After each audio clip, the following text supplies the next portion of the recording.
ऐसी ही बेहतरीन कहानियाँ सुनने के लिए केपी नॉवल चैनल को लाइक, शेयर और सब्सक्राइब करें। आने वाली कहानियों के बारे में जानने के लिए हमारे टेलीग्राम से जुड़ें। लिंक डिस्क्रिप्शन में है। नेक्रोमांसर ऑफ द शैडोज, अध्याय 401। जिस व्यक्ति ने उसे लगभग मार डाला था, उसे एस्केप स्क्रॉल का उपयोग करके भागते हुए देखकर इवान खुद को कोसने से नहीं रोक पाया। उस व्यक्ति की रक्षा करने वाला अवरोध एस रैंक का था और इवान को यकीन था कि शैडो वॉक का उपयोग करने से पहले वह व्यक्ति निश्चित रूप से एस्केप स्क्रॉल को सक्रिय करने और यहां से दूर टेलीपोर्ट करने में सक्षम होगा। अगर वह उसे रोकना चाहता था तो उसे पता था कि उसे कुछ ऐसा करना होगा जिससे वह व्यक्ति एस्केप स्क्रॉल का उपयोग करने से रुक जाए। ये देखकर कि वह व्यक्ति एस्केप स्क्रॉल को सक्रिय करने वाला था, उसने ग्रोथ लिंक कौशल के दूसरे प्रभाव का उपयोग किया और एक्वा का नया अनूठा कौशल लिया। सी ड्रैगन की दहाड़ अद्वितीय कौशल, एक दुर्जय जल तत्व कौशल जो एक समुद्री ड्रैगन की दहाड़ के क्रोध को बुलाता है, दुश्मनों पर पानी और ध्वनि के विनाशकारी संयोजन को हमला करता है। जारी होने पर दहाड़ एक विशाल जल ड्रैगन का रूप ले लेती है जो आगे की ओर भागती है, अपने रास्ते में आने वाली किसी भी चीज को बहा ले जाती है। दहाड़ अपने आप में एक बहरा करने वाली ध्वनि हमले और पानी की बाढ़ का संयोजन है जो दुश्मनों को भटकाव, शारीरिक नुकसान और भावनात्मक संकट का कारण बनता है। दहाड़ की शक्ति का उपयोग विशिष्ट दुश्मनों को लक्षित करने या बड़े क्षेत्र में व्यापक तबाही मचाने के लिए किया जा सकता है। छाया ऊर्जा उसके सम्राट कोर से फूट पड़ी और इससे पहले कि वह आदमी भागने के स्क्रॉल का उपयोग कर पाता, उसने अपनी छाया ऊर्जा का उपयोग करके सी ड्रैगन की दहाड़ को सक्रिय कर दिया। दहाड़ तुरंत ही एक भयानक ड्रैगन की दहाड़ दसियों किलोमीटर के क्षेत्र में गूंज उठी। क्षेत्र में इमारतें हिल गईं और उनके शीशे टूट गए। क्योंकि दहाड़ आंशिक रूप से ध्वनि आधारित हमला था, इसलिए बाधा के अंदर के आदमी को लगा कि उसका दिमाग घूम गया है और वह एक पल के लिए अपने शरीर पर नियंत्रण खो बैठा और इस प्रक्रिया में भागने का स्क्रॉल गिर गया। आमतौर पर यह असंभव होता कि ध्वनि उस आदमी को इस तरह प्रभावित करती क्योंकि वह एक रैंक शिकारी था, लेकिन क्योंकि इवान ने कौशल को डालने के लिए छाया ऊर्जा का उपयोग किया था, इसलिए इसकी शक्ति पूरी तरह से अलग स्तर पर थी। शहर के बड़े इलाके में अचानक एक भयानक दबाव छा गया और भले ही वह आदमी एस रैंक बैरियर के अंदर था, लेकिन दबाव के कारण उसे लगा कि उसका शरीर अकड़ गया है। दबाव के कारण आदमी को होश आया और उसने बीच हवा में गिरते हुए स्क्रॉल को पकड़ने की कोशिश की, लेकिन तब तक बहुत देर हो चुकी थी। जब वह आदमी गिरते हुए स्क्रॉल को पकड़ने की कोशिश कर रहा था तो इवान के पैरों के नीचे 150 मीटर लंबा पूर्वी ड्रैगन दिखाई दिया। ड्रैगन ऐसा लग रहा था जैसे वह काले पानी से बना हो और वह एक विनाशकारी आभा छोड़ रहा था। इवान भी हैरान था क्योंकि पानी के ड्रैगन की आभा उसकी सोच से कहीं ज्यादा शक्तिशाली थी। लंबे काले ड्रैगन का मुंह खुला हुआ था और रसातल के द्वार जैसा दिख रहा था। उसकी बड़ी आंखें उसके सामने की बाधा पर टिकी हुई थीं और उनमें एक खतरनाक नजर आ रही थी। दहाड़ हवा में एक और बहरा करने वाली ड्रैगन की दहाड़ गूंजी और आदमी का दिमाग फिर से गूंज उठा। भौतिक रूप धारण करने के बाद काला पानी का ड्रैगन तुरंत आगे की ओर उछला। गोल एस रैंक बैरियर ड्रैगन के मुंह में फंस गया था। उसके मुंह के अंदर पानी का दबाव ड्रैगन द्वारा बाहर छोड़े जा रहे दबाव से अनगिनत गुना अधिक था। ब्लैक वाटर ड्रैगन के मुंह में फंसने के बाद बैरियर एक सेकंड भी नहीं टिक पाया और उसके अथाह मुंह के अंदर भयानक पानी के दबाव के कारण कांच की तरह टूट गया। जैसे ही बैरियर टूटा, आदमी ने खुद को वाटर ड्रैगन के अथाह मुंह के अंदर पाया। नहीं, भले ही वह आदमी ए रैंक का शिकारी था, लेकिन वह निराशा में रोने से खुद को नहीं रोक सका क्योंकि जब वह काले पानी के संपर्क में आया तो उसकी त्वचा और मांस उसके शरीर से छिल गए थे। मुझे लगता है कि आपको इसे देखना चाहिए। इवान भी चौंक गया जब उसने ब्लैक वाटर ड्रैगन को ऊपर की ओर जाते हुए देखा, सीधे तारों वाले आकाश की ओर। अरे, ये कैसी बकवास शक्ति है। इवान ये देखकर खुद को कोसने से नहीं रोक पाया कि कैसे कुछ ही सेकंड में उस आदमी का मांस और त्वचा छिल गई और वह एक सफेद कंकाल में बदल गया और वह कंकाल भी पाउडर में बदल गया। उसने कभी नहीं सोचा था कि सी ड्रैगन की दहाड़ इतनी शक्तिशाली कौशल होगी। भले ही मैंने छाया ऊर्जा का उपयोग किया हो, ये शक्ति अभी भी बहुत अधिक है, इवान ने बड़बड़ाते हुए कहा। उसे लगा कि कौशल की शक्ति जितनी होनी चाहिए उससे कहीं अधिक है, लेकिन अचानक उसने कुछ सोचा और आखिरकार उसे एहसास हुआ कि कौशल की शक्ति इतनी अधिक क्यों थी। मेरे कौशल की शक्ति मेरी रैंक पर निर्भर करती है और मैं पूरी तरह से भूल जाता हूं कि चूंकि मैं रैंक पर पहुंच गया हूं, इसलिए मेरे द्वारा उपयोग किए जाने वाले कौशल की शक्ति भी बढ़ जाएगी, इवान ने बड़बड़ाया और अपना सिर खुजलाया। ए रैंक पर पहुंचने के बाद उसने पहली बार छाया ऊर्जा का उपयोग किया था। यही कारण है कि वह समुद्री ड्रैगन की दहाड़ की शक्ति को देखकर चौंक गया था। पानी का ड्रैगन ज्यादा देर तक नहीं टिक पाया और कुछ सेकंड में गायब हो गया। जैसे ही पानी का ड्रैगन गायब हुआ, इवान ने एक छोटी सी वस्तु को देखा जो आसमान से गिर रही थी। उसने छोटी सी वस्तु को पकड़ा और देखा कि यह एक स्टोरेज रिंग थी। रिंग को पकड़ने के बाद उसने आह भरी क्योंकि उसे उम्मीद नहीं थी कि वह आदमी इतनी आसानी से मर जाएगा। वह कमीना भाग्यशाली था कि वह इतनी आसानी से मर गया। अगर मैं उसे सफलतापूर्वक पकड़ लेता तो मैं उसे लंबे समय तक प्रताड़ित करता, क्योंकि उसने मुझे लगभग मार डाला था। इवान ने बड़बड़ाया और स्टोरेज रिंग को दूर रख दिया। उसने इसे तुरंत नहीं देखा क्योंकि वह जानता था कि जल्द ही शिकारी यहाँ आएंगे। आखिरकार उसने जो हंगामा किया वह कोई बड़ी बात नहीं थी। छोटा, चलो यहाँ से निकलो, इवान ने कहा और एक्लिप्स की दिशा में देखा। जैसे ही वह एक्लिप्स की ओर उड़ने वाला था, इवान ने कुछ ऊर्जा उतार चढ़ाव महसूस किए। उसने उतार चढ़ाव की दिशा में देखा और देखा कि उससे कुछ मीटर की दूरी पर अंतरिक्ष लपेटा और मुड़ रहा था। उसने एक पल के लिए अपनी आंखें सिकोड़ लीं और सोचा कि डार्क गिल्ड का कोई व्यक्ति फिर से कुछ करने की कोशिश कर रहा है। लेकिन जल्द ही उसने कुछ सोचा और उसके हाव भाव बदल गए। अच्छा नहीं है, इवान ने जल्दबाजी में कहा जब उसे आखिरकार एहसास हुआ कि क्या हो रहा था। कोई व्यक्ति एक ऐसे कौशल का उपयोग करके वहां आ रहा था जो अंतरिक्ष को प्रभावित कर रहा था, और इवान केवल एक ही व्यक्ति के बारे में सोच सकता था जो इस तरह से अंतरिक्ष को प्रभावित कर सकता था। हंटर एसोसिएशन के वर्तमान अध्यक्ष, इवान ने तुरंत अपने मन में कहा जब उसे याद आया कि वह अंतरिक्ष तत्व का उपयोग कर सकती है। इवान ने देखा कि उससे कुछ दूरी पर अंतरिक्ष लपेटा और मुड़ गया। बिना कुछ सोचे इवान ने एक्लिप्स की दिशा में देखा और फिर से वोइड गेजर कौशल के चरणों का उपयोग किया। उसके जूतों से कुछ अंतरिक्ष तरंगें निकलीं और वह उस जगह से गायब हो गया जहां वह मंडरा रहा था। जैसे ही वह गायब हुआ, 60 के दशक के मध्य में एक महिला, जिसका चेहरा थोड़ा झुर्रीदार था, कहीं से प्रकट हुई। उस महिला के लंबे सफ़ेद बाल और गहरी लाल आंखें थीं। उसने एक लंबी सफ़ेद पोशाक पहनी हुई थी और उसके हाथों में एक बेद थी। उसने उस जगह को देखा जहां इवान एक पल पहले था, फिर ग्रहण की दिशा में देखा। सार्वजनिक सुरक्षा की परवाह किए बिना ऐसे शक्तिशाली कौशल का उपयोग करके भागने की कोशिश करना। शिकारी संघ की अध्यक्ष नताशा ने ठंडी आवाज में कहा। उसने टूटे हुए शीशों और दरारों से भरी इमारतों को देखा और फिर उस जगह की ओर एक कदम बढ़ाया जहां ग्रहण लड़ रहा था। वह क्या बकवास था। पॉल, जिसने इवान को घातक चोट से तुरंत ठीक होते देखा था, अभी भी उसी जगह पर अपना मुंह खोले खड़ा था। सेरा भी होलोग्राफिक स्क्रीन को अपने चेहरे पर हैरान भाव के साथ देख रही थी। लेकिन वे दोनों तब और भी हैरान हो गए जब इवान ठीक होने के बाद ऊपर की ओर उड़ गया और अचानक आसमान से गायब हो गया। उसी समय 300 मीटर का क्षेत्र पूरी तरह से काला हो गया और वे 5 मानवरूपी राक्षसों को देखने में असमर्थ थे। पॉल, क्या हो रहा है? सेरा ने पूछा जब उसने देखा कि क्षेत्र के एक बड़े हिस्से में अंधेरा छा गया है और मानवरूपी राक्षसों को निगल रहा है। अगर तुम मुझसे पूछ रहे हो तो मैं किससे पूछूं? पॉल ने अवाक स्वर में कहा, क्योंकि वह उन सभी चीज़ों के बारे में पूरी तरह से अनभिज्ञ था जो हो रही थीं। अरे, तुम पूरी तरह से बेकार हो। मैं अभी आ रही हूं, सेरा ने चिढ़कर कहा और कॉल समाप्त करने ही वाली थी कि दहाड़, संचार क्रिस्टल के दूसरे छोर से एक जोरदार ड्रैगन की दहाड़ गूंजी। पवित्र माँ! अगले ही पल उसने एक बार फिर पॉल की चौंकी हुई आवाज़ सुनी। अब क्या? सेरा ने सचमुच अपने सामने टेबल पलट दी और बेजान आवाज़ में पूछा। पॉल ने उसे जवाब नहीं दिया, लेकिन उसके सामने होलोग्राफिक स्क्रीन पर दृश्य बदलने लगा। जल्द ही उसने एक विशाल काला ड्रैगन देखा जो तारों वाले आकाश की ओर बढ़ रहा था। काले ड्रैगन को देखकर सेरा की आंखें कांप उठीं। यही वह दिशा है जहां से किसी ने इवान पर हमला किया था, पॉल ने उसे पानी का ड्रैगन दिखाने के बाद कहा। सेरा काले पानी के ड्रैगन को तब तक देखती रही जब तक वह गायब नहीं हो गया। एक पल बाद उसके मुंह से एक थकी हुई आह निकली और वह अपनी कुर्सी पर बैठ गई। वहां से चले जाओ, पॉल। इतने बड़े हंगामे के बाद वह बूढ़ी चुड़ैल जरूर बाहर आएगी, उसने कहा और होलोग्राफिक स्क्रीन को घूरना जारी रखा जो काले पानी के ड्रैगन के गायब होने के बाद रात का आसमान दिखा रही थी। पॉल, जो अभी भी पानी के ड्रैगन की दिशा में देख रहा था, उसकी बात सुनकर तुरंत होश में आ गया। मुझे लगता है कि आपको एक नज़र डालनी चाहिए। आप नहीं चाहते कि मैं जांच करूं कि वह अंधेरा क्या है और वहां क्या हो रहा है? पॉल ने उस अंधेरे को देखते हुए पूछा जो ग्रहण के कौशल के कारण 300 मीटर के क्षेत्र को कवर कर रहा था। कोई ज़रूरत नहीं। अगर वह बूढ़ी चुड़ैल वहां आ गई तो आप बच नहीं पाएंगे।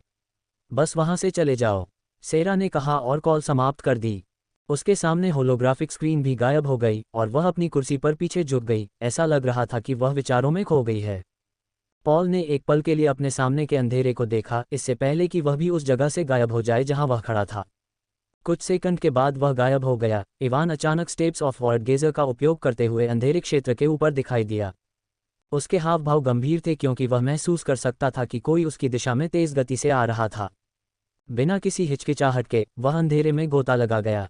वह इक्लिप्स के बगल में दिखाई दिया जिसने पहले ही 5 मानवरूपी राक्षसों को मार डाला था। उनमें से 3 के सिर कटे हुए थे और 2 की छाती में एक बड़ा छेद था। जब इवान ने अंधेरे के अंदर का दृश्य देखा तो वह आश्चर्यचकित नहीं हुआ। उसने 1 मीटर लंबे एक्लिप्स को देखा जो अभी भी एक्लिप्सिंग स्ट्राइक के प्रभाव में था। इस अवस्था में इसकी गति एक नए उन्नत जोर रैंक शिकारी से भी थोड़ी अधिक है। उसने तुरंत एक्लिप्स को वापस बुलाया और 2 को दूर कर दिया, छाती में छेद वाले मानवरूपी राक्षसों के शवों को अपने छाया भंडार में रख लिया। जैसे ही उसने शवों को हटाया, इवान ने एक बार फिर अंतरिक्ष में कुछ हलचल महसूस की। उसने तुरंत छाया आवरण वाले पंखों का उपयोग करके अपनी आभा को छुपाया और छाया चलन के अदृश्यता प्रभाव का उपयोग किया। इवान तुरंत उस स्थान से गायब हो गया जहां वह खड़ा था और नताशा उससे कुछ दूरी पर दिखाई दी। चूंकि इवान ने छाया चलन करने के लिए छाया ऊर्जा का उपयोग किया था, इसलिए नताशा उसे ढूंढ नहीं पाई। वह कहाँ गया? नताशा ने अपने चेहरे पर उलझन भरी नज़र के साथ प्रकट होते ही बड़बड़ाया, लेकिन उसके हाव भाव जल्दी ही बदल गए जब उसने जमीन पर 3 सिरकटे मानवरूपी राक्षसों को देखा।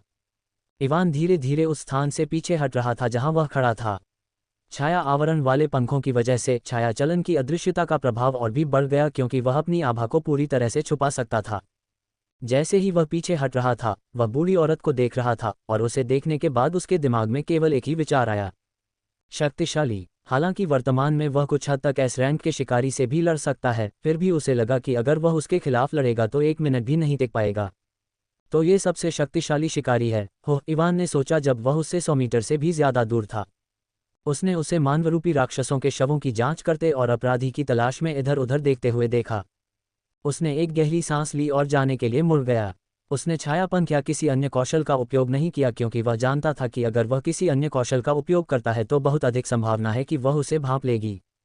जल्दी ही वह बिना किसी की पकड़ में आए उस इलाके से निकल गया। नताशा की जगह से 10 किलोमीटर से ज़्यादा की दूरी तय करने के बाद इवान ने आखिरकार अपने हुनर का इस्तेमाल करना बंद कर दिया और थोड़ा चक्कर महसूस करते हुए अपना माथा रगड़ा। चलो इस सारी गड़बड़ी से बचने के लिए फ़िलहाल होटल वापस चलते हैं, इवान ने मन ही मन सोचा और होटल की तरफ चलने लगा। होटल की तरफ वापस जाते हुए इवान ने अपनी पहनी हुई शर्ट बदली। हालांकि डेथ ट्रांसफर हुनर ने उसके शरीर को ठीक कर दिया, लेकिन यह उस छेद को ठीक नहीं कर सका जो गोली लगने से उसकी शर्ट में बन गया था। जब वह होटल पहुंचा तो उसने एक बस को आते देखा जो होटल के बाहर रुकी थी। उसने बस के ऊपर लगे छोटे बैनर को देखा और उस पर ब्लैक रेवन अकादमी लिखा हुआ देखा। ब्लैक रेवन अकादमी? क्या ये रेवेनहर्स्ट सिटी में स्थित अकादमी नहीं है? इवान ने होटल के अंदर जाते हुए सोचा। उसने लिफ्ट का इस्तेमाल किया और अपने कमरे में वापस आ गया। रेवेनहर्स्ट सिटी के लोगों को देखने के बाद उसे सेरा की याद आ गई। लगता है मेरा अनुमान सही था, वह कुतिया सेरा वाकई टूर्नामेंट के दौरान कुछ करने की योजना बना रही है। उन मानवरूपी राक्षसों को देखने के बाद इवान को यकीन हो गया कि डार्क गिल्ड टूर्नामेंट के दौरान कुछ करने की योजना बना रहा है। मुझे लगता है कि मैं उनकी आंखों में खटकने लगा हूं, इसलिए उन्होंने इस बार मुझे मारने का फैसला किया, इवान ने बाथरूम की ओर चलते हुए कहा। वह सोच रहा था कि जिस स्नाइपर ने उसे पहले गोली मारी थी उसे डार्क गिल्ड ने भेजा था। अगर उसे पता होता कि वह व्यक्ति डार्क गिल्ड द्वारा नहीं भेजा गया है तो वह निश्चित रूप से उस व्यक्ति को मारने के लिए खुद को कोसता, बिना उससे कोई जानकारी लिए। मुझे उम्मीद है कि मैं अपने साथ लाए 2 लोगों से कुछ जानकारी प्राप्त करूंगा। स्नान करने के बाद इवान अपने बिस्तर पर बैठ गया। बैठने के बाद उसने स्नो को बुलाया और उसे कमरे में एक बर्फ का मंच बनाने के लिए कहा। स्नो ने आसानी से कमरे में एक छोटा सा बर्फ का मंच बना दिया जो किंग साइज बेड के आधे आकार का था। इवान ने बर्फ के प्लेटफॉर्म को देखकर संतुष्टि में अपना सिर हिलाया और अपने छाया भंडारण से मानवरूपी राक्षसों के 2 शवों को बाहर निकाला। उसने शवों को बर्फ के प्लेटफॉर्म पर रख दिया ताकि उन पर लगा खून कमरे के फर्श पर दाग न लगाए। उन्हें बर्फ के प्लेटफॉर्म पर रखने के बाद उसने प्लेटफॉर्म के चारों ओर एक हवा अवरोध बनाया और छाया पुनरुत्थान कौशल का इस्तेमाल किया। ये पहली बार था जब वह उन लोगों पर छाया पुनरुत्थान का उपयोग कर रहा था जो किसी तरह राक्षस बन गए थे, इसलिए उसे यकीन नहीं था कि वह सफल होगा। 2 मानवरूपी राक्षसों के शरीर के अंदर छाया ऊर्जा रिस गई और इवान ने देखा कि उसकी छाया ऊर्जा की खपत सामान्य से 2 गुना अधिक थी। जब उसने अपनी छाया ऊर्जा की खपत देखी तो वह भौहें सिकुड़ने से खुद को नहीं रोक सका। वह अपने साथ जो 2 शव लाया था वे भी जो रैंक के शिकारियों के थे जो बंदर जैसे राक्षसों में बदल गए थे। शवों को ज्यादा नुकसान नहीं पहुंचा क्योंकि एक्लिप्स ने उनके दिलों को नष्ट करके उन्हें तुरंत मार डाला। छाया ऊर्जा के उनके अंदर रिसने के बाद दोनों शरीर हिंसक रूप से हिल रहे थे। धमाका! अचानक एक जोरदार धमाके के साथ एक शव खून से लथपथ हो गया। इवान ने जब ये देखा तो उसका हाव भाव बदल गया क्योंकि यह पहली बार था जब किसी शव ने पहली बार में ही विस्फोट किया था। सौभाग्य से उसने छाया पुनरुत्थान का उपयोग करने से पहले बर्फ के मंच के चारों ओर एक वायु अवरोध बनाया जिसने खूनी गंदगी को रोक दिया। शव के फटने के बाद इवान ने दूसरे शव को देखा और पाया कि वह अभी भी हिंसक रूप से हिल रहा था। लेकिन कुछ सेकंड के बाद शरीर हिलना बंद हो गया, लेकिन अगली बात ने इवान को अंदर तक झकझोर कर रख दिया। शरीर के हिलना बंद होने के बाद एक के बजाय दो छाया मरे हुए बंदर जैसे मानव राक्षस के शरीर से निकले। मुझे लगता है कि आपको एक बार देखना चाहिए। एक छाया मरे हुए इंसान की तरह दिख रहा था जबकि दूसरा बंदर जैसा था। वह इंसान बीजोर रैंड का शिकारी था जिसने उसके खिलाफ लड़ाई लड़ी थी, जबकि बंदर भी बीजोर रैंड का राक्षस था। यहाँ क्या चल रहा है? इवान ने दो छाया मरे हुए लोगों को देखते हुए जोर से कहा। क्या यह एक खरीदो एक मुफ्त पाओ वाला ऑफर है? जैसे ही दो शैडो अनडेड उसके सामने आए, उसका ग्रोथ लिंक कौशल सक्रिय नहीं हुआ क्योंकि वे दोनों उसकी सहेजी गई छायाएं नहीं थीं। इवान ने दो छाया मरे हुए लोगों को देखने के बाद शांत होने के लिए कुछ गहरी सांस ली और आखिरकार उसे समझ में आ गया कि उसकी छाया ऊर्जा की खपत सामान्य से 2 गुना अधिक क्यों थी। आखिर वे कमीने इंसानों को इस तरह के राक्षसों में बदलने के लिए क्या कर रहे हैं? इवान ने मानवरूपी राक्षस के शरीर को देखते हुए कहा। तुम्हारा नाम क्या था? इवान ने बीजोर रैंक के शिकारी छाया मरे हुए व्यक्ति से पूछा। हालांकि उसने सवाल पूछा, लेकिन उसे यकीन नहीं था कि उसे कोई जवाब मिलेगा या नहीं, क्योंकि उसे अभी भी याद है कि उसके खिलाफ लड़ने वाले शिकारी कैसे कठपुतली की तरह काम कर रहे थे। मास्टर, मेरा नाम एल्डन था। सौभाग्य से उसकी चिंताएं सच नहीं हुईं और छाया मरे हुए व्यक्ति ने तुरंत जवाब दिया। इवान ने राहत की सांस ली और सीधे मुख्य मुद्दे पर आ गया। तुम ऐसे कैसे हो गए? उसने मानवरूपी राक्षस के शरीर की ओर इशारा करते हुए पूछा। हालांकि छाया मरे हुए व्यक्ति का चेहरा पूरी तरह से काला था, लेकिन इवान ने अपने शरीर को देखने के बाद उसके चेहरे पर भ्रम की भावना देखी। किसी कारण से जब उसने ये देखा तो उसका दिल बैठ गया और अगले ही पल छाया मरे ने अपना सिर हिला दिया। मुझे नहीं पता कि मैं ऐसा कैसे हो गया। तुम्हारा क्या मतलब है? इवान ने पूछा, खुद को जोर से कोसने से रोकते हुए। जल्द ही उस आदमी की छाया मरे ने बोलना शुरू कर दिया, और जितना अधिक इवान सुनता उसका चेहरा उतना ही बदसूरत होता जाता। तो तुम कुछ राक्षसों का शिकार करने के लिए जंगल में गए थे, लेकिन किसी ने तुम्हें अगवा कर लिया, है न? इवान ने कहा और आदमी की छाया मरे ने अपना सिर हिलाया। उस आदमी के अनुसार वह एक सामान्य शिकारी था और कुछ राक्षसों का शिकार करने के लिए जंगल में गया था। लेकिन जब वह जंगल में राक्षसों की तलाश कर रहा था तो उसे किसी ने अगवा कर लिया। भले ही वह भी जोर रैंक का शिकारी था, लेकिन वह ये भी नहीं जानता कि उसका अपहरण किसने किया, जो दर्शाता है कि उसका अपहरण करने वाला व्यक्ति ए रैंक का शिकारी हो सकता है। आदमी को नहीं पता कि उसके अपहरण के बाद क्या हुआ। जब इवान ने पूछा कि क्या उसे याद है कि उसने उसके खिलाफ कैसे लड़ाई लड़ी थी, तो आदमी की छाया ने अपना सिर हिलाते हुए कहा कि उसने कभी इवान के खिलाफ लड़ाई नहीं लड़ी। मेरे खिलाफ लड़ने की यादें उसे क्यों नहीं हैं? इवान ने सोचा, क्योंकि उसने 1 घंटे से भी कम समय पहले शिकारी के खिलाफ लड़ाई लड़ी थी। क्या यह उसकी अजीब स्थिति से संबंधित है? इवान ने बड़बड़ाते हुए कहा, ये सोचते हुए कि शिकारी उसके खिलाफ लड़ते समय कठपुतली की तरह कैसे व्यवहार कर रहा था। उसने बंदर की छाया से ये भी पूछने की कोशिश की कि क्या उसे कुछ पता है, लेकिन नतीजा निरर्थक रहा। क्या आपको केंद्रीय शहर के जंगल से अपहरण किया गया था? इवान ने आदमी की छाया से पूछा, लेकिन उसे आश्चर्य हुआ कि आदमी ने अपना सिर हिला दिया। नहीं मास्टर, मुझे रेवेनहर्स्ट सिटी के जंगल से अगवा किया गया था। रेवेनहर्स्ट सिटी? इवान ने जब ये सुना तो वह हैरान रह गया। शहर का नाम सुनकर उसके दिमाग में कई बातें उभरीं। सेबेस्टियन के अनुसार इन्फर्नो डंगॉन भी रेवेनहर्स्ट सिटी के जंगल में स्थित है, और इस आदमी को जो आखिरी बात याद है वह यह है कि उसे रेवेनहर्स्ट सिटी के जंगल से अगवा किया गया था। इवान ने बड़बड़ाते हुए कहा। उसे लगा कि दोनों बातें किसी तरह से जुड़ी हुई हैं। क्या ये हो सकता है कि इस इन्फर्नो डंगॉन में उससे कहीं ज्यादा है जितना मैंने शुरू में सोचा था? इवान ने भौहें सिकुड़ी और गहरी सोच में डूब गया। लेकिन कुछ देर सोचने के बाद भी वह किसी निष्कर्ष पर नहीं पहुंच पाया। काश अपहरण के बाद उसे कुछ यादें होती। इवान ने उस आदमी की छाया मरे हुए को देखकर अंदर से आह भरी। चूंकि आदमी और बंदर की शक्ति काफी कम थी, इसलिए वह उन्हें अपने स्थायी छाया मरे हुए के रूप में बचाने की योजना नहीं बना रहा था। ये जानने के बाद कि वह उनसे कुछ और नहीं पा सकता, उसने छाया पुनरुत्थान कौशल को रद्द कर दिया। जैसे ही उसने कौशल को रद्द किया, वे दोनों गायब हो गए। इवान ने स्नाइपर को मारने के बाद जो स्टोरेज रिंग मिली थी उसे निकाला। मुझे उम्मीद है कि मुझे इस रिंग से डार्क गिल्ड के बारे में कुछ उपयोगी जानकारी मिलेगी, इवान ने जोर से कहा, बिना ये जाने कि उसने जिस व्यक्ति को मारा था वह डार्क गिल्ड से नहीं था। उसने रिंग को खुद से जोड़ा और उसके अंदर देखा। जैसे ही उसने रिंग के अंदर देखा, पहली चीज जो उसने देखी, उसने उसके दिल की धड़कन को बढ़ा दिया। चमकती आंखों से उसने स्टोरेज रिंग से एक लंबी स्नाइपर राइफल निकाली। इवान ने इंटरनेट पर राइफल जैसी कई कलाकृतियां देखीं। उसने इलुसिया से पूछा कि क्या वह उसके लिए एक ला सकती है। उसने उसे कुछ कलाकृतियों के बारे में बताया जो राइफल जैसी थीं, लेकिन उनकी रैंक बहुत कम थी, इसलिए वे उसके लिए पूरी तरह से बेकार थीं। लेकिन रिंग से ली गई ऑब्सीडियन रंग की राइफल को देखकर ही वह बता सकता था कि यह एक उच्च रैंक वाली कलाकृति थी। कार्नेज ए जोर रैंक कार्नेज कला का एक भयावह काम है। इसका ऑब्सीडियन फ्रेम स्टार अयस्क से बढ़ाया गया है। कार्नेज बनाने का एकमात्र उद्देश्य अपने लक्ष्य को मारना था। कार्नेज को वेल्ड करते समय आप फोकस, मैना स्ट्रेंथनिंग, जेफिर प्रिसिजन और फैंटम शॉट कौशल का उपयोग कर सकते हैं। फोकस कौशल उपयोगकर्ता के दिमाग को शांत रखता है और उसकी दृष्टि को 20 गुना बेहतर बनाता है। मैना स्ट्रेंथनिंग, आप मैना का उपयोग कार्नेज मार्क्समैन की गोलियों की शक्ति को बेहतर बनाने के लिए कर सकते हैं। जेफिर प्रिसिजन, कार्नेज राइफल के शॉट्स को उड़ान के बीच में एडजस्ट किया जा सकता है, जिससे उपयोगकर्ता अप्रत्याशित कोणों से लक्ष्यों को हिट करने के लिए अपनी गोलियों के प्रक्षेपवक्र को बदल सकता है। फैंटम शॉट, कार्नेज से फायर किए गए शॉट्स बाधाओं को पार कर सकते हैं, जिससे आप उन दुश्मनों को मार सकते हैं जो सोचते हैं कि वे कवर के पीछे सुरक्षित हैं। दिन में केवल 3 बार इस्तेमाल किया जा सकता है। कार्नेज से फायर किए गए शॉट्स की शक्ति गोलियों को बनाने में इस्तेमाल की गई सामग्री पर निर्भर करती है। यदि बुलेट की सामग्री अच्छी नहीं है तो शॉट्स की शक्ति बहुत कम हो जाएगी। मुझे लगता है कि आपको इसे देखना चाहिए। राइफल के विवरण को पढ़ने के बाद इवान थोड़ा कांपने से खुद को रोक नहीं पाया। उस आदमी ने फैंटम शॉट कौशल का उपयोग किया होगा, यही कारण है कि वह रास्ते में कई इमारतों के बावजूद मुझ पर इतनी आसानी से हमला करने में सक्षम था। इवान ने गहरी सांस लेते हुए कहा, अगर मैं अपनी टेम्पोरल वेलोसिटी स्किल के साथ इस राइफल के स्किल का इस्तेमाल करूं तो। इवान ने जोर से सोचा और उसकी आंखें एक पल के लिए सितारों की तरह चमक उठीं। उसने राइफल को अभी के लिए एक तरफ रख दिया और फिर से रिंग के अंदर देखा, लेकिन स्टोरेज रिंग के अंदर कुछ गोलियां देखकर इवान भौंचक्का रह गया। और कुछ क्यों नहीं है? इवान ने बड़बड़ाया और उसका चेहरा बदसूरत हो गया।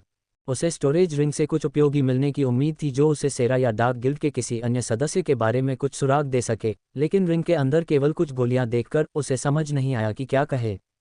रिंग के अंदर कुछ नहीं होने का कारण यह था कि इवान को मारने की कोशिश करने वाला व्यक्ति फैंटम नामक संगठन का एक हत्यारा था। यह एक ऐसा संगठन है जो लोगों को तब तक मारता है जब तक आप उन्हें काम पर रखते हैं और अच्छी कीमत देते हैं। अपने संगठन या इसके सदस्यों के बारे में कोई जानकारी न बताने के लिए इस संगठन के हत्यारे अपने साथ कभी भी अपने हथियारों या कलाकृतियों के अलावा कुछ भी नहीं लाते हैं जो उन्हें खतरनाक स्थिति के दौरान भागने में मदद कर सकते हैं। इवान, जो ये सब नहीं जानता है, कुछ पल के लिए खो गया जब उसने देखा कि वहां कुछ भी नहीं था। पहले उसने सोचा कि वह शिकारियों के छाया मरे से कुछ जानकारी प्राप्त करेगा, लेकिन जब उसे छाया मरे से कुछ नहीं मिला तो उसने सोचा कि वह रिंग के अंदर की वस्तुओं से कुछ जानकारी प्राप्त कर सकता है।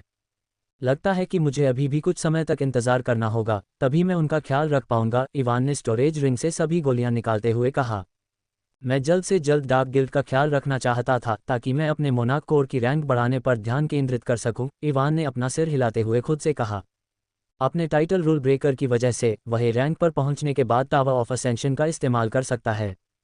इवान अभी भी निश्चित नहीं था कि उसे ए रैंक पर पहुंचने के बाद टावर का इस्तेमाल करना चाहिए या इस रैंक पर पहुंचने के बाद इंतजार करके इसका इस्तेमाल करना चाहिए।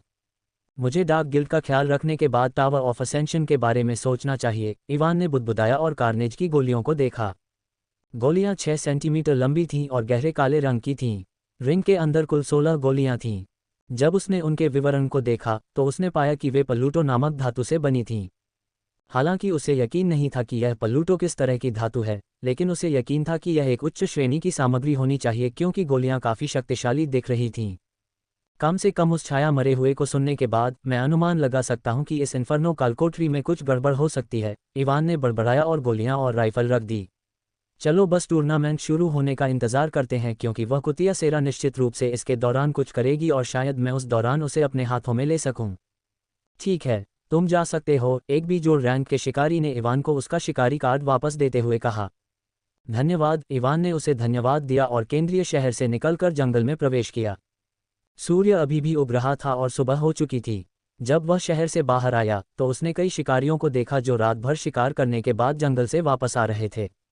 कुछ के चेहरे पर संतुष्टि के भाव थे जबकि कुछ इस बात से निराश थे कि उन्हें कुछ भी अच्छा नहीं मिल पाया। उसने कुछ ऐसे लोगों को भी देखा जो गंभीर रूप से घायल थे। आखिरकार शिकारियों के लिए शिकार करते समय घायल होना बहुत सामान्य बात है।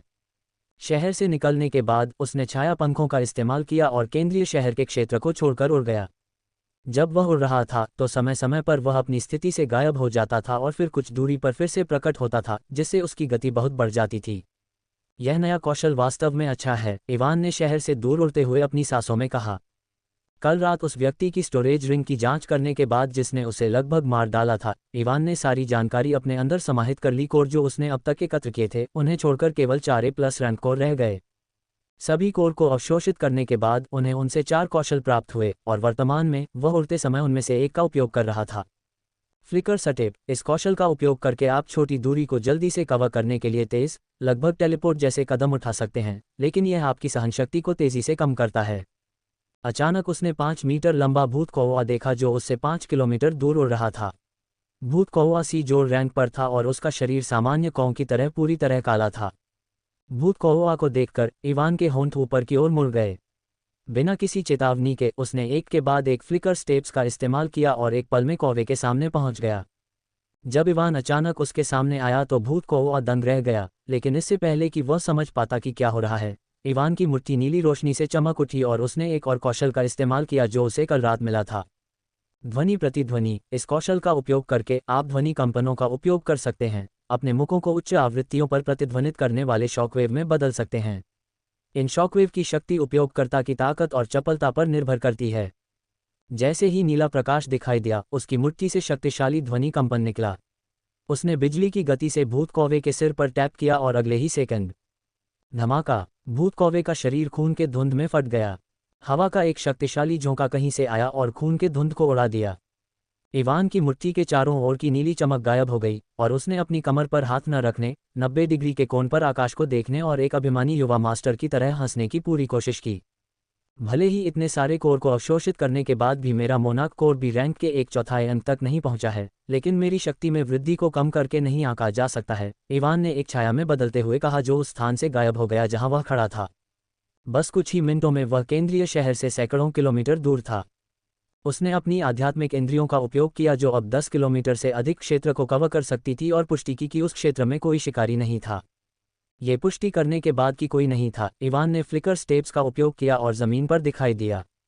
उसकी सांस थोड़ी कठिन थी क्योंकि फ्लिकर स्टेप्स बहुत अधिक सहनशक्ति का उपभोग करते हैं। जैसे ही उसके पैर ज़मीन पर पड़े, उसकी छाया टिमटिमा उठी और उसमें से 3 छाया मरे हुए निकले। 3 छाया मरे हुए थे एडम, रॉकी उर्फ कॉकट्रेस और आखिरी एक मिराज वाइवन था।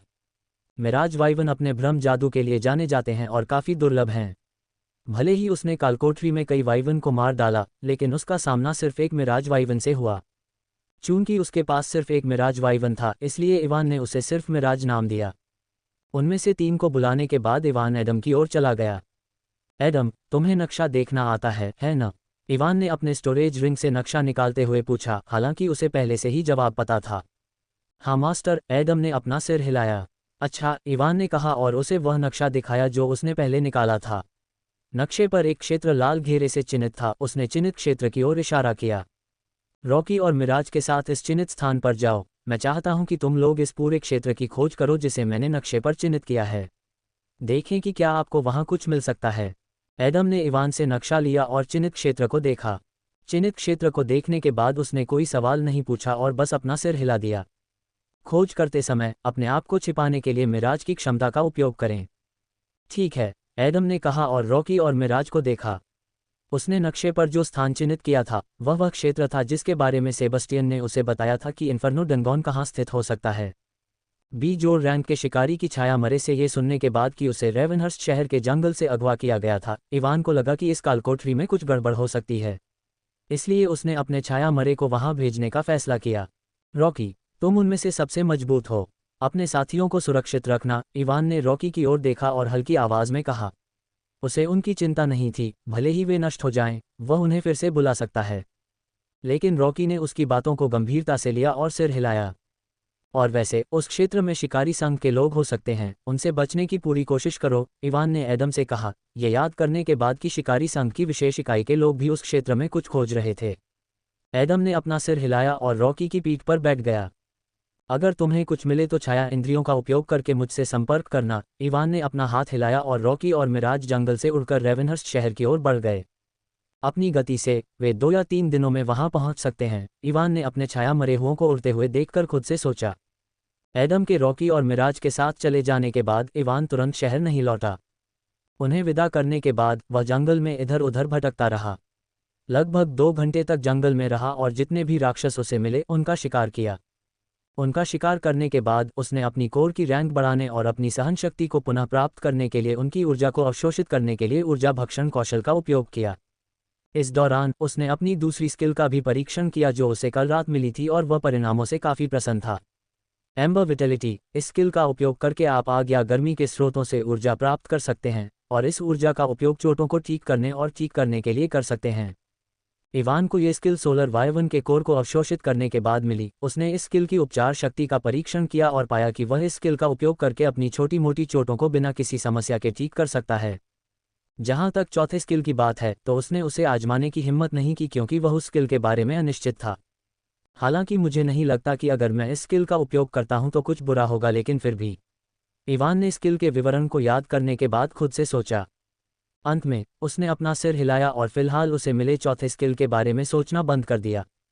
उसने समय देखा और पाया कि 7 बज चुके थे और सूरज पूरी तरह से उग चुका था, इसलिए उसने वापस जाने का फैसला किया। अपने छाया पंखों और फ्लिकर स्टेप्स का उपयोग करते हुए इवान कुछ ही मिनटों में शहर के गेट के सामने पहुंच गया। पहले की तरह उसने अपना शिकारी कार्ड दिखाया और शहर के अंदर चला गया। होटल की ओर वापस जाते समय उसने नाश्ते के लिए 2 सनशाइन पैनकेक रोल खरीदे।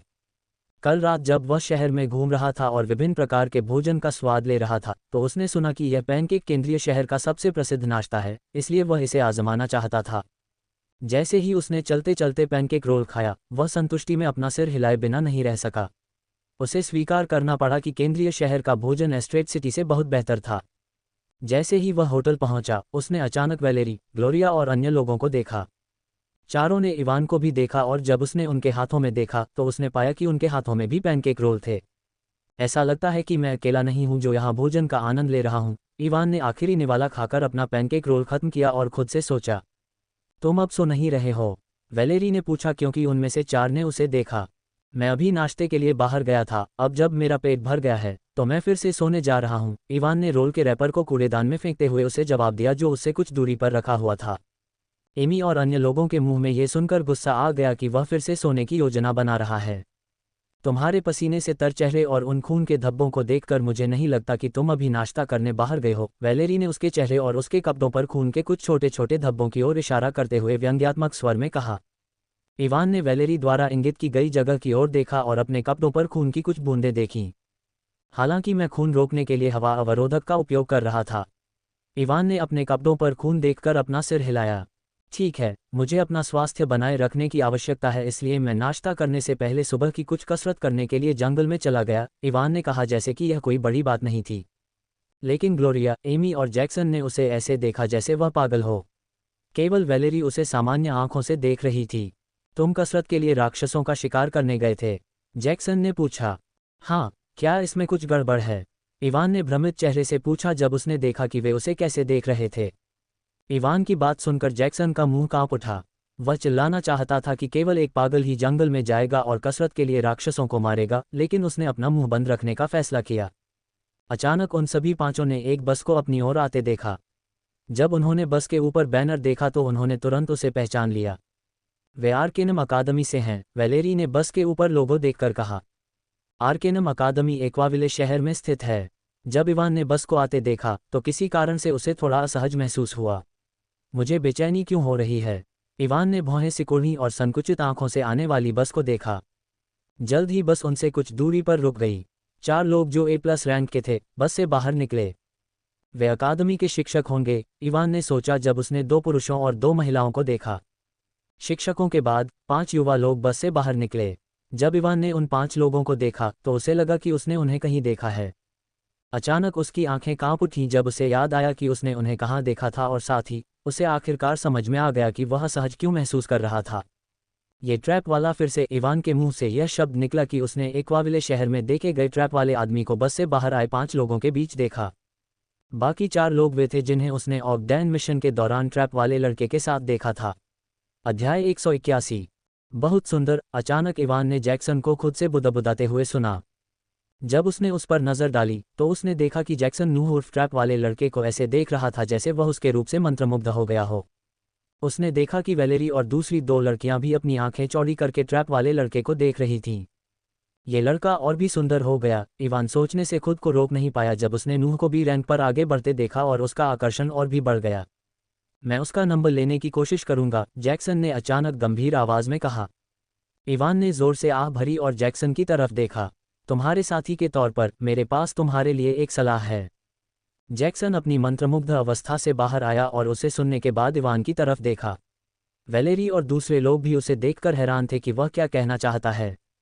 हमेशा अपनी आंखों पर भरोसा मत करो, कभी कभी हमें किसी का असली चेहरा देखने के लिए अपने कानों का इस्तेमाल करना पड़ता है। हाँ, जैक्सन ने अजीब सी आवाज़ निकाली और भ्रमित चेहरे से उसे देखा। वैलेरी और दूसरे लोग भी भ्रमित थे और समझ नहीं पा रहे थे कि वह क्या कहना चाहता था। तुम्हारा क्या मतलब है? जैक्सन ने उससे पूछा जब उसे समझ में नहीं आया कि इवान क्या कहना चाह रहा था।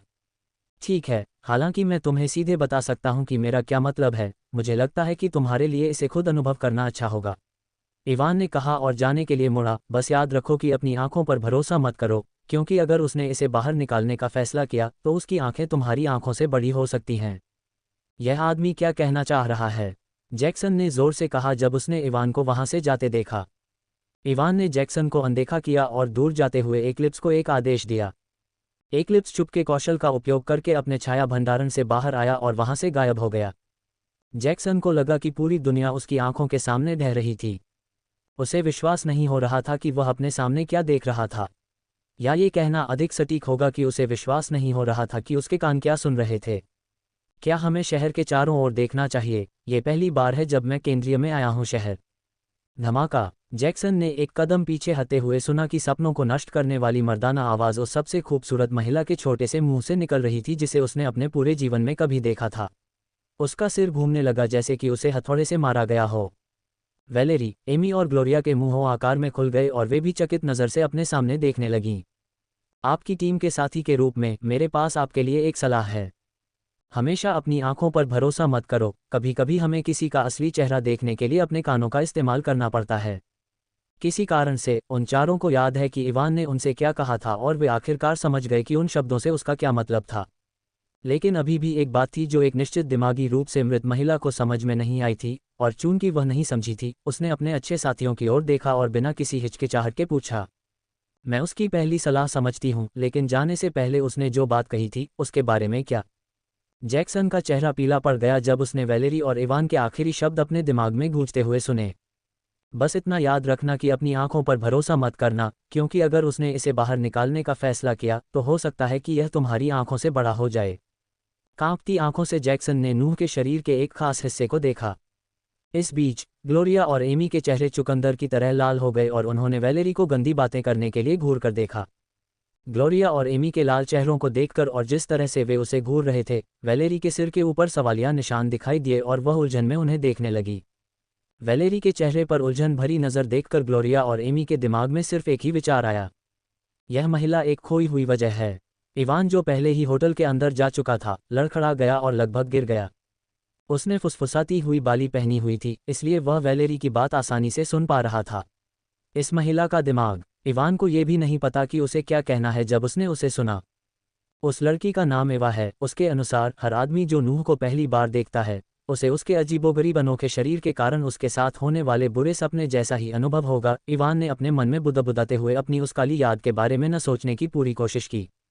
ठीक है, मुझे उम्मीद है कि बेचारा जैक्सन आज अच्छी नींद ले पाएगा, इवान ने अपने चेहरे पर शैतानी मुस्कान के साथ कहा। किसी कारण से वह ये जानकर काफ़ी अच्छा महसूस कर रहा था कि उसके अलावा कोई और भी अपने जीवन का सबसे बुरा सपना देखने जा रहा है।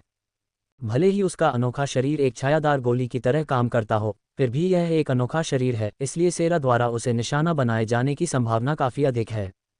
इससे पहले इवान ने नूह पर नज़र रखने के लिए एक्लिप्स को रिलीज़ किया ताकि उसे पता चल सके कि डार्क गिल्ड उसके साथ वैसा ही कुछ करने की कोशिश करता है जैसा उन्होंने उसके साथ किया था।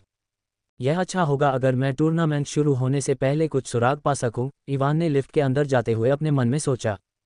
चांद आसमान में चमक रहा था। सेंट्रल सिटी की सबसे बड़ी बिल्डिंग की सबसे ऊपरी मंजिल पर नताशा कुछ रिपोर्ट देख रही थी। तो तुम्हें कुछ नहीं मिला? रिपोर्ट पढ़ने के बाद नताशा ने सामने खड़े आदमी की तरफ देखा। हाँ, हमने पूरा इलाका छान मारा लेकिन हमें कुछ नहीं मिला, उस आदमी ने सिर हिलाते हुए कहा। नताशा ने जोर से आह भरी और हाथ हिलाया। ठीक है, तुम जा सकती हो। क्या हमें शहर के चारों ओर पहरेदारों की संख्या बढ़ा देनी चाहिए? आदमी ने जाने से पहले कुछ हिचकिचाहट के साथ पूछा। नताशा ने अपना सिर हिलाया और शांत स्वर में कहा, इसकी कोई ज़रूरत नहीं है। टूर्नामेंट कल से शुरू हो रहा है, इसलिए सुनिश्चित करें कि कुछ भी गलत न हो। ठीक है। नताशा की बात सुनकर उस आदमी ने सिर हिलाया और कमरे से बाहर चला गया। धमाका! जैसे ही वह आदमी कमरे से बाहर गया, नताशा ने अपने हाथों में पकड़े दस्तावेज को टेबल पर पटक दिया। उसके झुर्रियों वाले चेहरे पर एक चिढ़भाव दिखाई दिया और उसने मन ही मन कोसा, वह बेवकूफ़ सेरा कुछ दिन पहले ही शहर में आई थी और उसने पहली कोशिश में ही गड़बड़ कर दी। कुछ और मिनटों तक कोसने के बाद नताशा ने कुछ गहरी सांसें लीं। यह अच्छी बात है कि वे मेरी असली पहचान नहीं जानते, अन्यथा कौन जानता है कि वे किस तरह की गड़बड़ कर देते।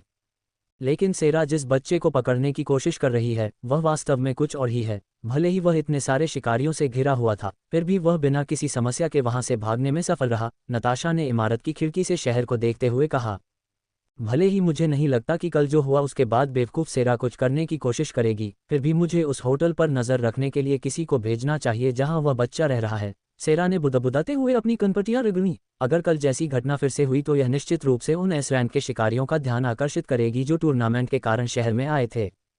सेरा ने अपनी मेज़ पर मौजूद एक काला बटन दबाया। कुछ मिनट बाद उसके ऑफिस रूम का दरवाज़ा खुला और काले कपड़े पहने एक आदमी अंदर आया। आपने मुझे बुलाया, राष्ट्रपति? कमरे में आने के बाद अपना सिर नीचे करते हुए उस आदमी ने पूछा। उस आदमी के चारों ओर एक जोड़ रैंक के शिकारी की आभा थी। ब्राइट मून होटल में जाओ जहां टूर्नामेंट के प्रतिभागी रह रहे हैं। सुनिश्चित करो कि कल जैसी घटना फिर न हो, नताशा ने अंदर आए आदमी से कहा। ठीक है। नताशा की बात सुनने के बाद उस आदमी ने कोई सवाल नहीं पूछा और सिर्फ अपना सिर हिलाया। नताशा को और कुछ न कहते देखकर उस आदमी ने आखिरी बार अपना सिर झुकाया और कमरे से बाहर चला गया। बैफोमेट एक हॉल रूम के अंदर खड़ा था। कमरे के बीच में 10 मीटर चौड़ा चमकीला लाल जादू का घेरा एक हल्की काली रोशनी से चमक रहा था। जादू के घेरे से समय समय पर गहरा लाल धुआं निकल रहा था। मैंने कभी नहीं सोचा था कि ऐसा कुछ होगा, बैफोमेट ने खुद से कहा जब उसने कुछ दिन पहले माल्फासर की मौत के बाद प्राप्त कुछ सूचनाओं को देखा। आपका एक आपदा स्तर चिन्हित राक्षस मर चुका है। आपके कौशल दानव वर्चस्व का तीसरा प्रभाव अनलॉक हो गया है। दानव वर्चस्व तीसरा प्रभाव, आप अपने सभी चिन्हित राक्षसों को जो आपदा वर्ग या उससे ऊपर के हैं, उनकी मृत्यु के बाद एक बार पुनर्जीवित कर सकते हैं। मृत्यु के बाद वापस जीवन में आने के साइड इफेक्ट के रूप में पुनर्जीवित राक्षस की शक्ति 2 स्तरों से कम हो जाएगी। राक्षसों को पुनर्जीवित करने में लगने वाला समय उनके रैंक पर निर्भर करेगा। वर्तमान में आपदा वर्ग के राक्षस माल्फासर को पुनर्जीवित किया जा रहा है। पुनरुद्धार से पहले बचा हुआ समय 10 दिन 18 घंटे और 12 मिनट। ये पहली बार था जब बैफोमेट ने अपने दानव वर्चस्व कौशल का उपयोग करके एक आपदा श्रेणी के दानव को चिन्हित किया था, इसलिए वह अपने दानव वर्चस्व कौशल के तीसरे प्रभाव से पूरी तरह अनजान था जो माल्फासर की मृत्यु के बाद अनलॉक हुआ था। मैंने आखिरकार उसे वापस जीवन में लाने के लिए पर्याप्त ऊर्जा की आपूर्ति की, बैफोमेट ने अपने सामने चमकते हुए जादू के घेरे को देखकर खुद से कहा। माल्फासर को वापस जीवन में लाने के लिए बैफोमेट को अपनी राक्षसी ऊर्जा की एक बड़ी मात्रा प्रदान करनी पड़ी। पिछले कुछ दिनों से वह लगातार जादू के घेरे को ऊर्जा प्रदान कर रहा था जो उसके कौशल के तीसरे प्रभाव को सक्रिय करने के बाद दिखाई दिया। उसे वापस जीवन में आने में 10 दिन लगेंगे। मुझे इस बीच विंटरक्लॉ का दौरा करना चाहिए क्योंकि मैं कुछ चीज़ें जानना चाहता हूँ, बैफोमेट ने बड़बड़ाया और हॉल रूम से गायब हो गया। वह दूसरे कमरे में दिखाई दिया जो टेलीपोर्टेशन शकल से भरा था। उनमें से एक का उपयोग करते हुए जो फ्रोजन मोनार्की से जुड़ा था, बैफोमेट टेलीपोर्टेशन रूम से गायब हो गया। विंटरक्लॉ जो अपने महल के अंदर बैठा था, अचानक कुछ महसूस किया और अपनी गहरी नीली आंखें खोलीं। क्या सील आखिरकार टूट गई है? जब विंटरक्लॉ ने बैफोमेट की उपस्थिति महसूस की तो उसने खुद से कहा कि बैफोमेट ने उससे कहा था कि वह छाया क्षेत्र की सील टूटने के बाद फिर से उसकी तलाश में आएगा। कुछ सेकंड बाद सिंहासन कक्ष के अंदर एक गहरा लाल पोर्टल खुला जहां विंटरक्लॉ मौजूद था और बैफोमेट उसमें से बाहर आया। तुम मेरी अपेक्षा से पहले वापस आ गए, विंटरक्लॉ ने अपने चेहरे पर एक भावशून्य भाव के साथ कहा, लेकिन बैफोमेट को उसकी आवाज़ में थोड़ी उत्तेजना महसूस हुई। कुछ चीज़ें हुई, इसलिए मेरे पास तुम्हें खोजने के अलावा कोई विकल्प नहीं था, बैफोमेट ने कहा और पिछली बार की तरह ही अपने हाथ की एक लहर से एक सिंहासन बनाया और उस पर बैठ गया। विंटरक्लॉ के यति जैसे चेहरे पर एक शिकन दिखाई दी जब उसने महसूस किया कि छाया क्षेत्र की सील अभी भी बरकरार है। क्या छाया क्षेत्र में कोई समस्या है? पहले मैं तुमसे कुछ पूछूं, बैफोमेट ने विंटरक्लॉ की गहरी नीली आंखों में देखा और पूछा, क्या तुम्हें यकीन है कि छाया क्षेत्र में अनास्तासिया के अलावा कोई नहीं है और वह इससे बाहर नहीं आ सकती? विंटरक्लॉ ने भौहें उठाईं जब उसने सुना कि बैफोमेट को समझ में नहीं आ रहा था कि उसने ऐसा सवाल क्यों पूछा, लेकिन उसके गंभीर चेहरे को देखते हुए उसने फिर भी अपना सिर हिलाया। जहां तक मुझे पता है, वह कमीना अनास्तासिया के अलावा कभी किसी के करीब नहीं रहा, इसलिए उसकी मृत्यु के बाद अनास्तासिया के अलावा किसी और के छाया क्षेत्र में होने की संभावना लगभग न के बराबर है। और चूंकि तुम दानव क्षेत्र के स्वामी भी हो, इसलिए तुम्हें उन प्रतिबंधों के बारे में अच्छी तरह से पता होना चाहिए जिनका सामना किसी क्षेत्र पर आंशिक नियंत्रण होने पर करना पड़ता है। मुझे 100% यकीन है कि अनास्तासिया छाया क्षेत्र से बाहर नहीं आ सकती। बाफोमेट ने जब बाफोमेट की बात सुनी तो वह भौंचक्का रह गया, लेकिन फिर भी उसने अपना सिर हिलाया क्योंकि वह जानता था कि जब किसी व्यक्ति का किसी क्षेत्र पर पूरा नियंत्रण नहीं होता है तो क्या होता है। उसकी छाया सेना के बारे में क्या? मैंने जो रिकॉर्ड पढ़े हैं उनके अनुसार उसकी सेना में लाखों छाया मरे हुए लोग थे। उसकी मृत्यु के बाद उनका क्या हुआ? विंटरक्लॉ की प्रतिक्रिया सुनने के बाद बाफोमेट ने पूछा। चूंकि वह मर चुका है, इसलिए ये स्पष्ट है कि वे सभी गायब हो गए हैं। उन छाया मरे हुए लोगों को उसने अपने वर्क कौशल का उपयोग करके बनाया था। आप कह सकते हैं कि वह उन छाया मरे हुए लोगों का मूल था। और चूंकि उनका मूल गायब हो गया है, इसलिए उनके खुद को बनाए रखने का कोई तरीका नहीं है। तुम ये सारे सवाल क्यों पूछ रहे हो? विंटरक्लॉ को लगा कि कुछ ठीक नहीं है और किसी कारण से वह थोड़ा असहज महसूस करने लगा। किसी ने छाया क्षेत्र की सील तोड़ने के लिए काम कर रहे सभी राक्षसों को मार डाला, जिसमें माल्फासर भी शामिल है, बैफोमेट ने गहरी आवाज में कहा, जबकि उसकी गहरी लाल आंखों में हत्या का इरादा चमक रहा था। मरने से पहले उसने मुझे कुछ जानकारी भेजी कि छाया क्षेत्र के पोर्टल से एक काला हाथ बाहर आया और उसने बड़े पैमाने पर विनाश स्तर के कौशल का इस्तेमाल किया।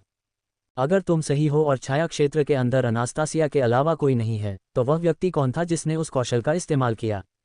बैफोमेट की बात सुनकर विंटरक्लॉ के चेहरे पर शिकन और गहरी हो गई। वह पहले से ही हजारों साल का है, इसलिए उसने अपना धैर्य बनाए रखा, भले ही बैफोमेट ने जो कहा वह उसकी नज़र में पूरी तरह से असंभव था। मैं यहाँ एक और कारण से आया हूँ, अचानक बैफोमेट ने विंटरक्लॉ का ध्यान आकर्षित करते हुए कहा। उसने अपना एक हाथ आगे बढ़ाया और छाया क्षेत्र के बाहर से उसने जो वैचारिक ऊर्जा एकत्र की थी वह उसकी हथेली में दिखाई दी। असंभव! इससे पहले कि बैफोमेट ऊर्जा को बुलाने के बाद कुछ कह पाता, विंटरक्लॉ अचानक अपने सिंहासन से उठ खड़ा हुआ और जोर से चिल्लाया। बैफोमेट चौंक गया क्योंकि उसने पहली बार विंटरक्लॉ को इस तरह से काम करते देखा था।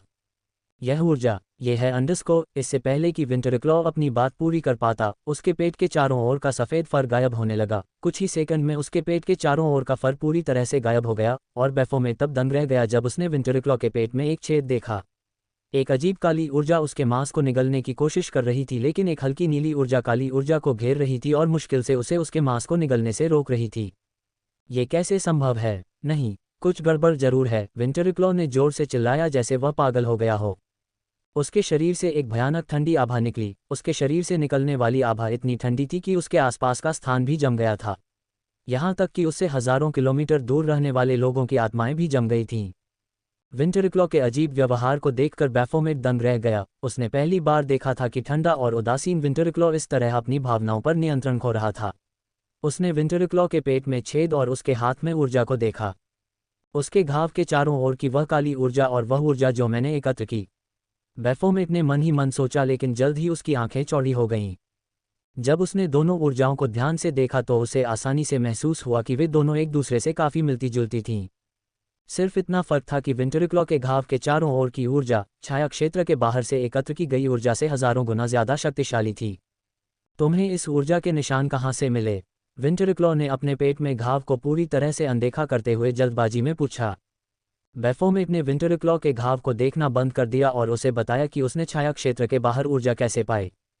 किसी कारण से उसे लग रहा था कि छाया क्षेत्र से जुड़ी चीजें पहले से ज्यादा जटिल होने वाली हैं। ये जानने के बाद कि बैफोमेट को छाया क्षेत्र के बाहर यह ऊर्जा कैसे मिली, विंटरक्लॉ बिना कुछ कहे अपनी जगह पर खड़ा हो गया। बैफोमेट ने उसे गौर से देखा और पाया कि उसकी आंखों में कई भावनाएं चमक रही थीं, भ्रम से लेकर क्रोध, भय और भी बहुत कुछ। लेकिन सबसे प्रबल भावना जो उसने महसूस की वह निस्संदेह घृणा की भावना थी। लगभग 5 मिनट के बाद विंटरक्लॉ के चारों ओर की ठंडी आभा गायब होने लगी और उसका चेहरा धीरे धीरे सामान्य हो गया। वह अपने सिंहासन पर वापस बैठ गया और कुछ गहरी सांसें लीं। विंटरक्लॉ को आखिरकार सामान्य होते देख बैफोमेट खुद को रोक नहीं सका और उसने वह सवाल पूछा जो उसे परेशान कर रहा था। ये किस तरह की वैचारिक ऊर्जा है? हालांकि विंटरक्लॉ की प्रतिक्रिया देखने और उसके पेट में घाव को याद करने के बाद बैफोमेट पहले से ही अनुमान लगा सकता था कि उसके हाथों में किस तरह की ऊर्जा है, लेकिन फिर भी उसने पूछा क्योंकि वह इस पर विश्वास नहीं करना चाहता था। विंटरक्लॉ ने तुरंत जवाब नहीं दिया और बैफोमेट को देखता रहा, या अधिक सटीक रूप से कहें तो उसके हाथों में ऊर्जा को देखता रहा। लगभग 1 मिनट के बाद जब बैफोमेट अपना धैर्य खोने लगा तो विंटरक्लॉ ने आखिरकार अपना मुंह खोला। भले ही इस ऊर्जा की शक्ति वास्तविक ऊर्जा की तुलना में बहुत कम है, लेकिन मैं इससे 2 प्रकार की वैचारिक ऊर्जाओं को महसूस कर सकता हूँ। पहली ऊर्जा जिसे मैं महसूस कर सकता हूँ वह विनाश की वैचारिक ऊर्जा है। विंटरक्लाव ने बैफोमेट के हाथ में ऊर्जा को देखना बंद कर दिया और उसके पेट में घाव को देखा। एक बार फिर बोलने से पहले वह कुछ देर चुप रहा। और दूसरी ऊर्जा जो मैं इससे महसूस कर रहा हूँ वह मृत्यु की वैचारिक ऊर्जा है। हालांकि वॉल्टेयर ने मृत्यु की वैचारिक ऊर्जा का उपयोग किया और विकास के रूल ने इसे बहुत बढ़ाया, लेकिन उसकी मुख्य ऊर्जा अभी भी विनाश की वैचारिक ऊर्जा थी। यही वजह है कि विंटरक्लाव को दो अलग अलग तरह की ऊर्जाएं महसूस हुईं। हालांकि विंटरक्लाव की प्रतिक्रिया को देखने के बाद बैफोमेट को पहले से ही इसकी उम्मीद थी, लेकिन विंटरक्लाव का जवाब सुनने के बाद उसका शरीर फिर भी कांप उठा। उसने अपना संयम न खोने के लिए कुछ गहरी सांसें लीं और गहरी आवाज में पूछा, ये कैसे संभव है? तुम्हें मुझसे बेहतर पता होना चाहिए कि एकमात्र व्यक्ति जो कभी इस ऊर्जा का उपयोग करने में सक्षम था वह पहले ही मर चुका है। विंटरक्लाव भी बैफोमेट की बात सुनकर भौंचक्का रह गया, क्योंकि वह समझ नहीं पा रहा था कि क्या हो रहा है। क्या ये संभव है कि छाया सम्राट अभी भी जीवित है? आखिरकार उसके अलावा मैं किसी और के बारे में नहीं सोच सकता जो इस ऊर्जा का उपयोग कर सकता है, अचानक बैफोमेट ने कहा। बैफोमेट की बात सुनकर विंटरक्लाव के चेहरे पर एक व्यंग्यात्मक भाव उभर आया और उसने अपना सिर हिलाया। यह असंभव है, एक समय में केवल 5 निषिद्ध शरीर धारक ही हो सकते हैं। यदि वह जीवित होता तो तुम अपने राक्षस सम्राट शरीर के साथ पैदा नहीं होते। बैफोमेट को बोलने का कोई मौका न देते हुए विंटरक्लाव ने कहा, मुझे लगता है कि अनास्तासिया ने उस कमीने द्वारा छोड़ी गई किसी कलाकृति का इस्तेमाल किया है। कलाकृति? बैफोमेट ने असमंजस में उसकी ओर देखा। हाँ, एक कलाकृति। विंटरक्लॉ ने अपना सिर हिलाया। जैसा कि आप जानते हैं कि कई एक बार इस्तेमाल की जाने वाली कलाकृतियां हैं जिनका उपयोग आप अपने हमलों को संग्रहित करने के लिए कर सकते हैं। मुझे लगता है कि अनास्तासिया ने एक ऐसी कलाकृति का इस्तेमाल किया जिसमें उस कमीने का हमला था। राब दी अल्फा एस्नोवेल, भले ही यह विश्वास करना कठिन है कि वह एक ऐसी कलाकृति बनाने में सक्षम था जो मृत्यु की वैचारिक ऊर्जा को संग्रहित कर सकती है, मुझे लगता है कि यह असंभव नहीं है क्योंकि उसके पास कई छाया मरे हुए लोग थे जो कलाकृतियां बनाने में काफ़ी अच्छे थे। बाफोमेट ने आखिरी वाक्य कहते समय विंटरक्लाव की आवाज़ में ईर्ष्या का एक रंग देखा, लेकिन उसने इसकी परवाह नहीं की क्योंकि वह अभी जो सुना उसके बारे में सोच रहा था।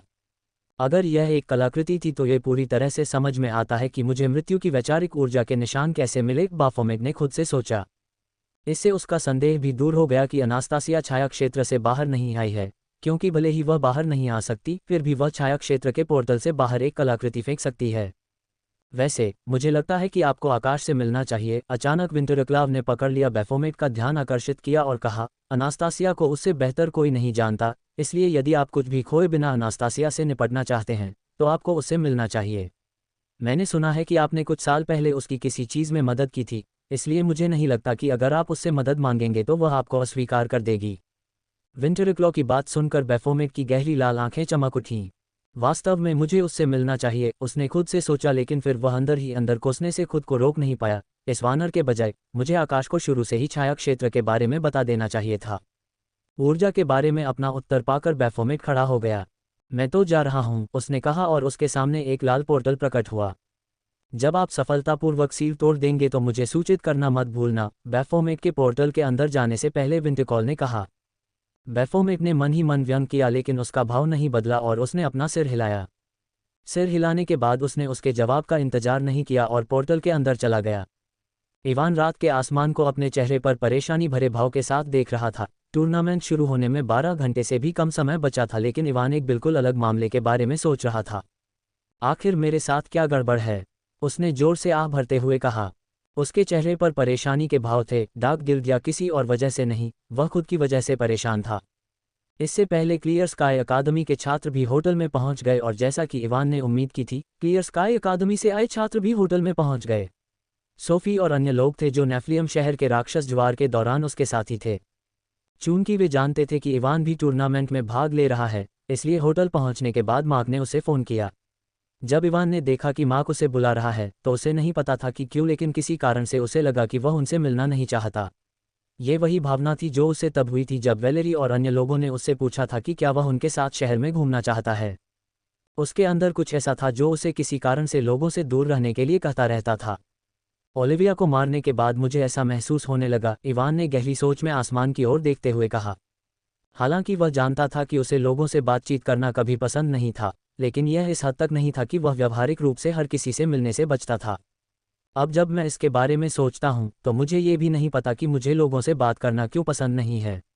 मेरे पिछले जीवन में भी मेरे कोई दोस्त नहीं थे क्योंकि मैंने कभी कोई दोस्त बनाने की कोशिश नहीं की। मैं एक अनाथ था जिसके माता पिता की मृत्यु भगवान ही जानता है कि कैसे हुई, क्योंकि मैं उनसे कभी नहीं मिला। ये कहने के बाद उसका चेहरा अजीब हो गया, यहाँ तक कि उन बेतुके सपनों में भी जो मैं कभी कभी देखता हूँ, मैं हमेशा अकेला रहता हूँ, यहाँ वहाँ बेवकूफ़ी भरी हरकतें करता हूँ। जितना ज़्यादा इवान इसके बारे में सोचता था उतना ही उसे लगता था कि उसके साथ कुछ गड़बड़ है। जब मैंने ओलिविया को मारा तो मेरी भावनाएं पूरी तरह से ठंडी थीं। उस समय मैं बिल्कुल अलग व्यक्ति की तरह था। मैंने उसके पहने हुए कवच को भी नष्ट कर दिया था, जिसे मैं अपने गधे जैसे खराब व्यक्तित्व को देखते हुए कभी नष्ट नहीं करता। जब वह ओलिविया को मारने के अपने व्यवहार के बारे में सोचता रहा तो इवान को लगा कि वह अपना जवाब पाने के बहुत करीब है। आपका शीर्षक प्रतिक्रिया कर रहा है, लेकिन उसकी स्थिति विंडो पर एक अधिसूचना चमकी और वह भावना अचानक गायब हो गई। अधिसूचना आई और एक भूत की तरह गायब हो गई कि उसे पता भी नहीं चला। जब वह भावना अचानक गायब हो गई तो इवान के चेहरे पर एक उलझन भरा भाव दिखाई दिया। वह इसके बारे में सोचते रहना चाहता था क्योंकि उसे लग रहा था कि वह अपने उत्तरों के बहुत करीब है, लेकिन अचानक उसे अपने एक छाया मरे हुए व्यक्ति से एक संदेश मिला। उसने अपनी छाया इंद्रियों का उपयोग करके देखा कि क्या हो रहा था, लेकिन जब उसने छाया इंद्रियों का उपयोग करने के बाद अपने सामने का दृश्य देखा तो वह पूरी तरह से अचंभित रह गया। उसके सामने AK+ रैंक का शिकारी अपने घुटनों पर बैठा था और उसके दोनों हाथ आत्मसमर्पण की मुद्रा में थे। उसका चेहरा खून से लथपथ था और उसके कुछ दांत टूटे हुए थे। A+ रैंक के शिकारी की आंखें पूरी तरह से अप्रभावित थीं और वह अपने चेहरे पर एक छोटे से नेको-चान को देख रहा था। इवान ने मुंह हिलाते हुए कहा, ऐसा लगता है कि ये जो रैंक का शिकारी भी हाना-चान के आकर्षण को अनदेखा नहीं कर सकता है, और छाया पंखों का उपयोग करके होटल की छत पर चला गया। 5 मिनट पहले निकोल, वह व्यक्ति जिसे नताशा ने होटल पर नजर रखने के लिए भेजा था ताकि वह समय रहते किसी भी दुर्घटना को रोक सके, हवा की तरह अपने गंतव्य की ओर बढ़ रहा था। नताशा के कार्यालय से निकलने के कुछ ही मिनटों बाद वह होटल पहुंचने वाला था। चूंकि वह व्यक्ति जानता था कि उसे टूर्नामेंट के प्रतिभागियों को नुकसान पहुंचाने की कोशिश करने वाले किसी भी व्यक्ति को रोकना है, इसलिए उसने होटल की छत पर रहने और पूरी रात अपनी आध्यात्मिक इंद्रियों का उपयोग करके आसपास की निगरानी करने का फैसला किया।